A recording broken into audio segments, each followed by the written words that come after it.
Bonsoir tout le monde. Alors je dis bonsoir parce que comme d'habitude, pour la troisième vidéo que je fais, je me retrouve inspirée plutôt tard dans la soirée. Je voulais vous parler aujourd'hui de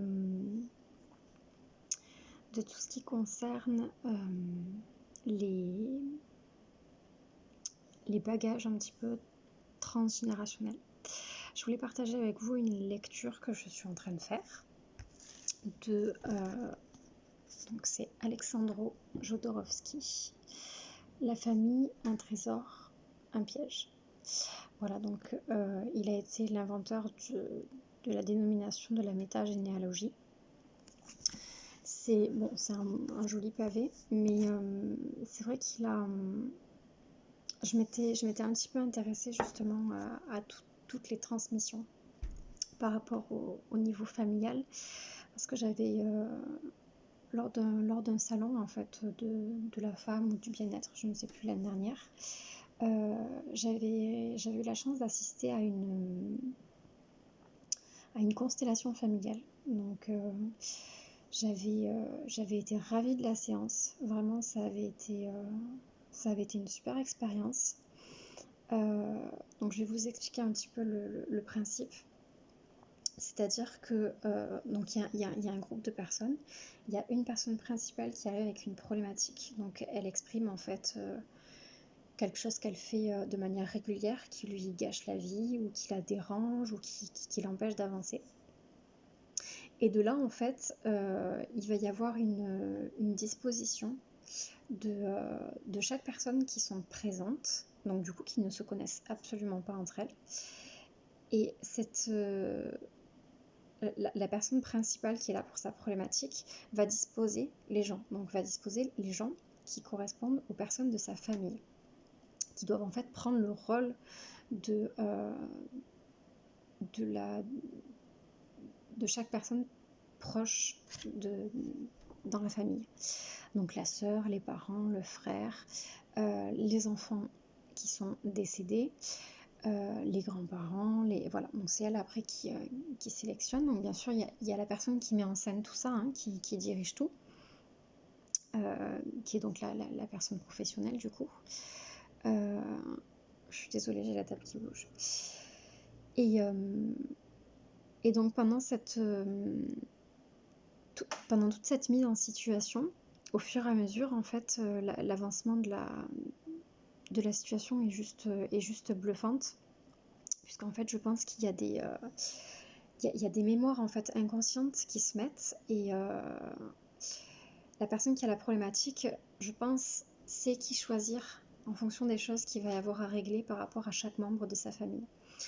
Et on est ressorti de là, mais alors bluffé quoi. Le ressentiment qu'on a eu chacun en fait dans le rôle, ce qu'on a pu mettre en place, ce qu'on a pu dévoiler, on a réussi à dévoiler des secrets de famille, des choses complètement hallucinantes. Donc vraiment je recommande chaudement cette expérience, parce que j'en suis ressortie complètement ébahie, et le partage a été fabuleux. Voilà, le partage entre les gens, je veux dire, on s'est tous fait un câlin à la fin alors qu'on se connaissait pas du tout, et on a vraiment vécu quelque chose pendant une bonne heure, tous ensemble. Et c'était fabuleux.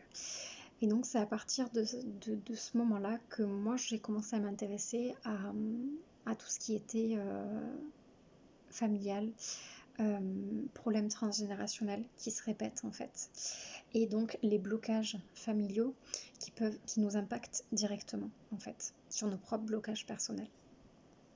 Donc pour moi en fait on a nos blocages personnels qui sont dus à si on peut dire des choses qu'on n'a pas réglées éventuellement dans d'autres vies antérieures et que du coup on récupère maintenant, ou des choses traumatisantes qu'on a pu avoir dans l'enfance qui nous ont créé donc des blocages. Et parallèlement à ça, on a aussi tout ce qui est du coup transgénérationnel. C'est-à-dire que sur plusieurs générations, il y a d'inculquer euh, des valeurs qui sont répétées en fait de génération en génération. Et ces valeurs-là, en fait, créent un blocage. Euh, tous les noms éventuellement qu'on va pouvoir donner, enfin, lui il explique beaucoup mieux que moi pour le coup. Mais moi je suis pas assez expérimentée là-dedans, je suis vraiment que en recherche là pour l'instant. Par contre j'ai expérimenté mes propres blocages, donc pas tous je pense, mais en tout cas j'ai pu faire le lien sur beaucoup de choses par rapport à ma famille, et donc à des choses qui étaient bloquantes sur plusieurs générations. Donc c'est vrai que c'est très très intéressant. Et je pense que c'est un point à prendre en compte, parce que de pouvoir faire, donc lui ce qu'il propose comme outil par exemple, c'est de faire son arbre généalogique. Donc tout est exactement détaillé à l'intérieur sur la façon de faire. Donc par contre c'est un travail qui est assez titanesque. Mais enfin voilà, à partir du moment où on est intéressé à ça et que ça parle, il y a pas de souci, on peut se mettre à fond là-dedans.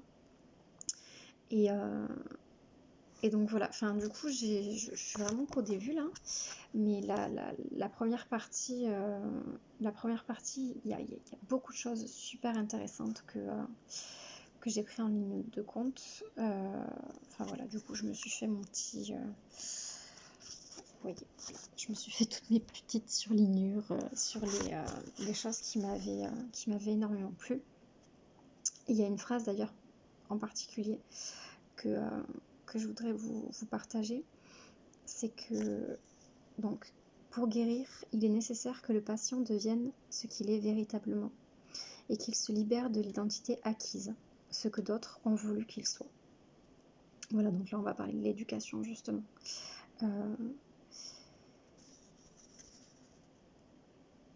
Les maux, les dépressions, les phobies et les peurs résultent d'un manque de conscience, d'un oubli de la beauté, d'une tyrannie familiale,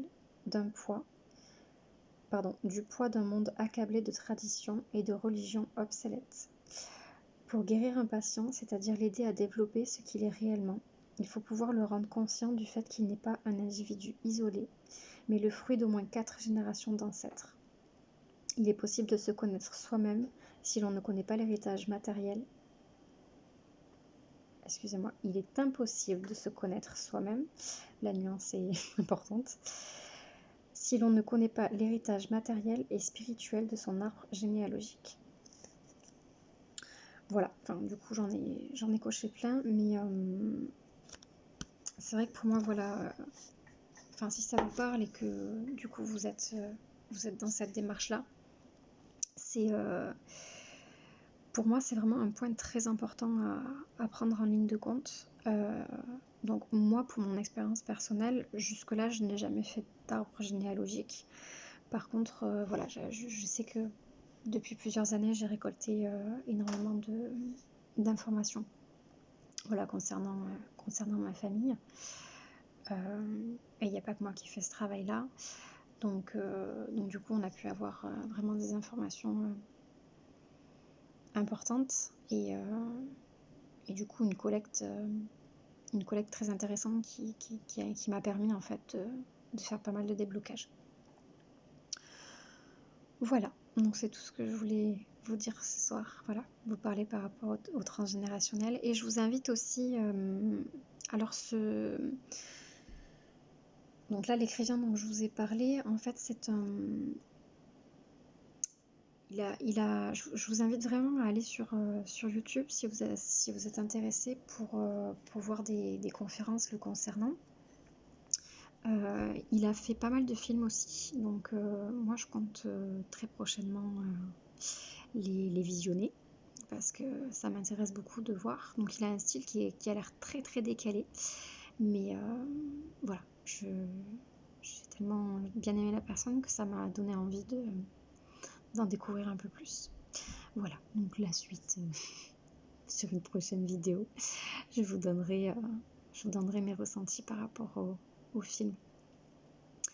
Voilà, bah écoutez, je vous Je vous souhaite une très bonne journée, une très bonne soirée en fonction de quand vous allez regarder la vidéo. Et je vous fais des bisous. À bientôt.